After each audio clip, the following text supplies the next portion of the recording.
Halo, pada kesempatan kali ini kembali lagi kita akan belajar kembali belajar sistem daring atau pembelajaran jarak jauh dengan sistem pembelajaran ini. Semoga kalian tetap semangat meskipun belajar dari rumah ya. Nah, kalian jaga kesehatan kalian ya, jangan berkeluyuran di rumah, tetap di rumah saja. Dan kalian memanfaatkan waktu kalian untuk belajar, tetap semangat. Nah, karena situasi sekarang ini bukan saja di negara kita, tetapi di negara lain juga masih terdampak virus corona ini. Semoga dengan kegiatan belajar sistem daring ini kalian selalu tetap semangat. Oke, baiklah. Sekarang kita akan membahas mengenai mata pelajaran sosiologi di kelas 12 ini. Nah, tentunya kalian sudah belajar mengenai sosiologi di kelas 11 ya waktu itu. Sekarang kita kembali belajar di kelas 12 tentang perubahan sosial dan dampaknya. Nah, di sini kita akan bahas nanti ada pengertian perubahan sosial, kemudian teori-teori perubahan sosial dan faktor penyebab perubahan sosial. Yang pertama, di sini pengertian perubahan sosial menurut ahli ya.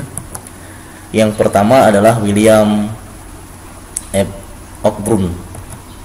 Nah, dia mengatakan bahwa ruang lingkup perubahan sosial meliputi unsur-unsur kebudayaan baik yang material maupun yang imaterial. Nah, yang ditekankan adalah pengaruh besar unsur-unsur kebudayaan material terhadap unsur-unsur imaterial.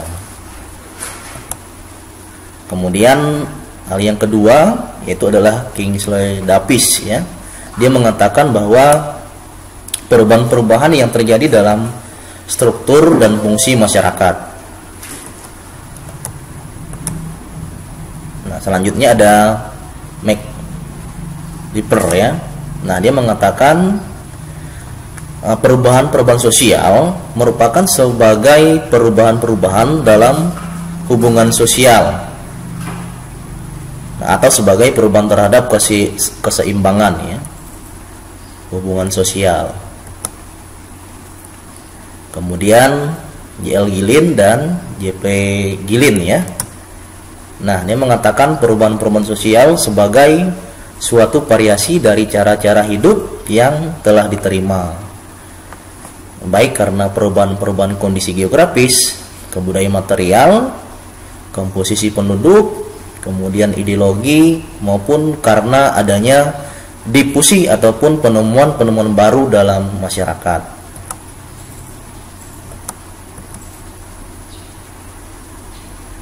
Kemudian yang kelima adalah Samuel Koenig ya. Dia mengatakan bahwa perubahan sosial menunjukkan pada modifikasi yang terjadi dalam pola-pola kehidupan manusia. Nah, definisi lain adalah dari Selo Sumarjan ya. Rumusannya adalah segala perubahan pada lembaga-lembaga kemasyarakatan di dalam suatu masyarakat yang mempengaruhi sistem sosialnya. Nah, termasuk di dalamnya nilai-nilai, kemudian sikap dan pola perilaku di antara kelompok-kelompok dalam masyarakat.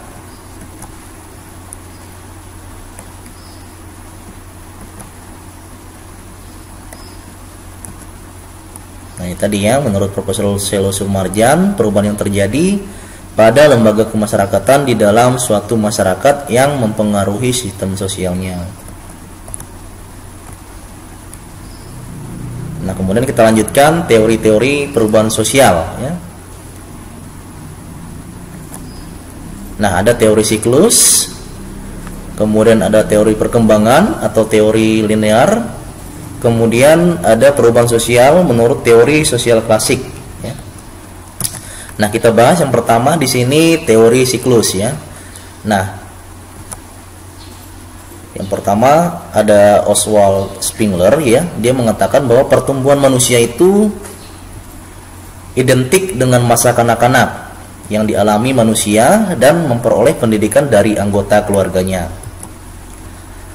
Kemudian remaja, pada fase ini menurut pandangan dalam teori siklus terjadi penanaman nilai dan moral pada diri setiap individu. Yang ketiga ada dewasa ya, masa ini seringkali diidentikan dengan perkembangan manusia yang sudah menemukan identitas dalam dirinya. Nah, kemudian masa tua ya. Fase ini adalah fase pemantapan manusia dalam menjalankan aktivitas hidupnya.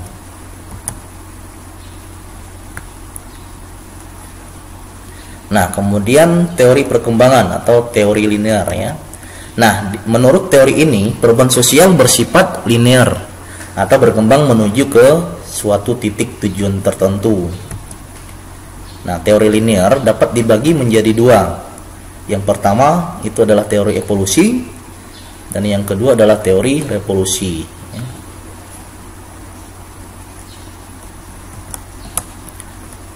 Kemudian yang selanjutnya adalah perubahan sosial menurut teori sosial klasik. Nah, ini tokohnya adalah Karl Marx ya. Dia mengatakan bahwa menekankan pada perkembangan kemasyarakatan yang ditinjau dari sudut pandang ekonomi politik. Masyarakat tidak lain merupakan hasil dari perkembangan kerja dari yang primitif hingga yang paling modern ya. Teori sosial Marx dianggap sebagai teori yang paling tajam dalam menganalisis kesenjangan sosial. Menurutnya, dari analisisnya mengenai masyarakat berkelas, hubungan sosial masyarakat merupakan hubungan konflik.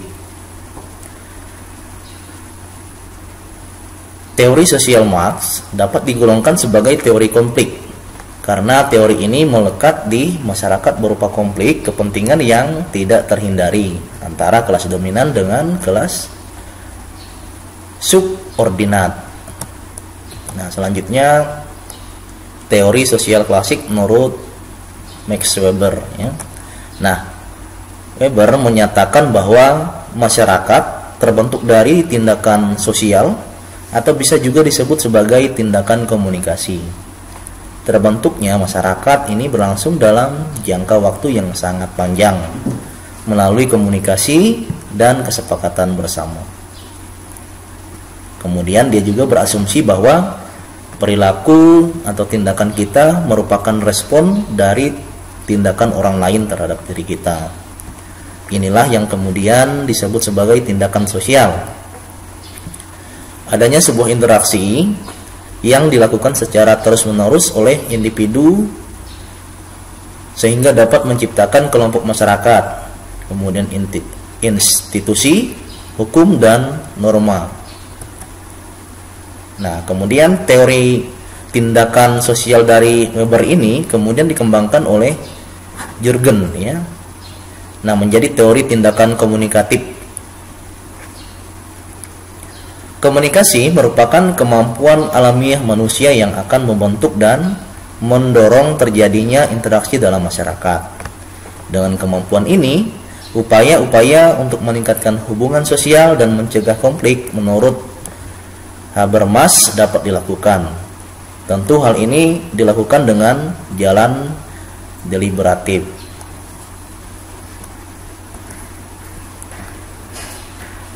Nah, kemudian yang selanjutnya ada teori sosial klasik menurut Emil Durkheim ya. Dia mengatakan bahwa merupakan pemikir dia ini berkebangsaan Prancis ya, yang lahir pada tahun 1858. Teori sosialnya berguna untuk membedah tentang pranata, kemudian institusi maupun norma yang ada dalam masyarakat. Ciri yang sangat penting menurut Durkheim adalah struktur sosial yang terdiri dari norma-norma dan nilai-nilai. Secara sederhana, teori yang dikemukakan oleh Durkheim menyatakan bahwa ketika kita ingin melihat suatu kebudayaan, lihatlah institusi dan norma yang ada dalam kebudayaan tersebut, sebab masyarakat terbentuk dari institusi dan norma-norma tersebut. Pada mulanya, institusi dan norma itu diciptakan oleh masyarakat melalui kesepakatan bersama. Namun dalam perjalanannya, institusi dan norma itu tumbuh sendiri dan mandiri. Inilah yang disebut Durkheim sebagai realitas sui generis, ya. Dalam arti masyarakat memiliki eksistensinya sendiri. Nah, kemudian ada faktor pendorong dan faktor penghalang perubahan sosial. Apa saja di sini? Misalnya faktor pendorong. Nah, di sini ada faktor internal, ya. Faktor internal itu menurut penemuan baru, adanya penemuan baru bisa berdampak pada perubahan sosial bagi masyarakat dan memengaruhi bidang-bidang lain. Dengan penemuan baru tersebut, biasanya orang-orang akan memiliki kesadaran diri akan kekurangan. Itu juga bisa membuat orang memiliki keahlian dengan belajar. Nah, selanjutnya bertambah dan berkurangnya penduduk. Nah, ini juga mempengaruhi perubahan sosial pada masyarakat.